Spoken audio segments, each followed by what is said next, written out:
আসসালামু আলাইকুম দাদারা, কি খবর? কেমন আছেন? নিশ্চয়ই ভালো আছেন। আমিও আছি আলহামদুলিল্লাহ, কি ভালো আছি। বাংলাদেশে আরেকটা ব্যবসায়িক আছে, খুব সুন্দর লাভবান ব্যবসা। লাভবান ব্যবসাটা হইলো চিকিৎসা ব্যবসা। আপনি যদি কোনো রকম পাশ করিয়া, এটা নকল করিয়া হোক, সার্টিফিকেট কিনে হোক, আর যদি অরিজিনাল লেখাপড়া করিয়া হোক, কোনো রকম যদি একটা চিকিৎসার সার্টিফিকেট লইতে পারেন, তাইলে আলহামদুলিল্লাহ আপনার ভবিষ্যৎ, আপনার বাচ্চা কাচ্চা, আপনার বউ যা আছে এখন ভবিষ্যৎ উজ্জ্বল। উজ্জ্বল কেমন দেখেন, আপনারা এখন বর্তমানে বাংলাদেশে কি করতে আছেন? বাংলাদেশে একটা ডাক্তারের ভিজিট হলো 2000 টাকা। একটা ডাক্তারের ভিজিট যদি 2000 হয়, এবার এর সাথে আনুষঙ্গিক কি আছে? আপনার যখন ডাক্তার দেখাইতে যাইবে, সাথে সাথে আপনার কোনো ওষুধ দেবে না। আপনার যে কথাবার্তা আছে সেইগুলো শুনিয়া এরপর কি করবে? হেরা কি টেস্ট দেবে, 5-7টা টেস্ট। কারণ টেস্ট ছাড়া হে কোনো কথাই কইতে পারবে না। যাই হোক, এটা হ্যার অজ্ঞতা হইতে পারে, আবার বিজ্ঞতা হইতে পারে। গেল, এবার আপনি টেস্ট করবেন নিজের ঠাই দিয়া, হ্যাঁ যাইবে 5-7 হাজার টাকা খরচ। এরপর খরচ করার পর গেল কত? 5,000 টাকা গেল টেস্টের খরচ। ডাক্তারের প্রথম ভিজিট গেছে 2,000 টাকা, 7,000 টাকা অটোমেটিক চলে গেছে।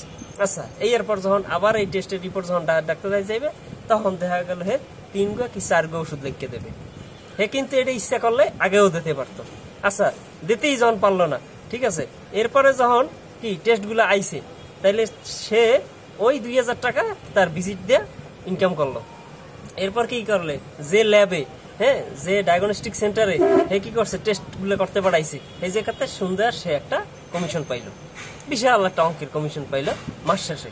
আচ্ছা, এরপরে আবার কি আছে, হ্যার একটা প্রেসক্রিপশন, একটা ওষুধ লেখার লাগিয়া কি ফার্মেসিওয়ালারা, যারা ফার্মাসিস্ট আর কি, তারা বিভিন্ন কোম্পানির থেকে কি করে, মানে আমনের কলম হোক, ঝাড়ু হোক, ঘরের বিছনার চাদর হোক, ঠিক আছে, শোপিস হোক, থালবাড়ি কেনা হোক, ঠিক আছে, এমনকি কোন কোন কোম্পানির মালিক গাড়ির চাবি, ফ্ল্যাটের চাবি এই লইয়ে বই থাকে, ঠিক আছে। আর হেরপর কাপড় ট্রিপ তো আসি, হেরা দেশ বিদেশে যখন যায়, ঠিক আছে, ওই টিকিট কাটতে দেয় হেরা হেদ্যা, বিভিন্ন জায়গায় দিয়ে ঘুরিয়ে।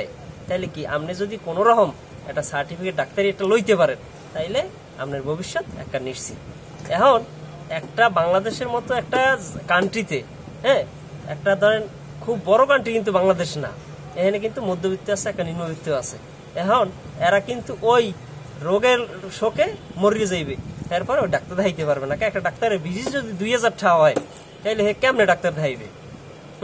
2,000 টাকা প্রথম ভিজিটে, দ্বিতীয় ভিজিটে 500, 3 মাস পর আসলে কি 1,000। এটা কোন সিস্টেম? বাংলাদেশে চিকিৎসা খাতেও বড় বড় দুর্নীতি হইতে আছে, এবং এই দুর্নীতি সংস্কার হওয়ার দরকার। 5ই আগস্ট যেমন সংস্কার হয়েছে বাংলাদেশের, এরকম স্বাস্থ্য খাতেও কি সংস্কার হওয়ার দরকার। শুধু আমার একার আওয়াজ দিলে সম্ভব না, আপনারা আমার পাশে থাকেন, আপনারা আওয়াজ তুললেন। প্রত্যেকটা খাতে, ঠিক আছে, সংস্কার হওয়া জরুরি, একেবারে মানে অসম্ভব জরুরি দাঁড়াইছে। তা নাইলে বাঙালিগো না খাইয়া, না ডাক্তার দেখাইয়া, না বিনা ওষুধ খাইয়া মরে যাওয়া লাগবে। ধন্যবাদ, ভালো থাকবেন, আল্লাহ হাফেজ।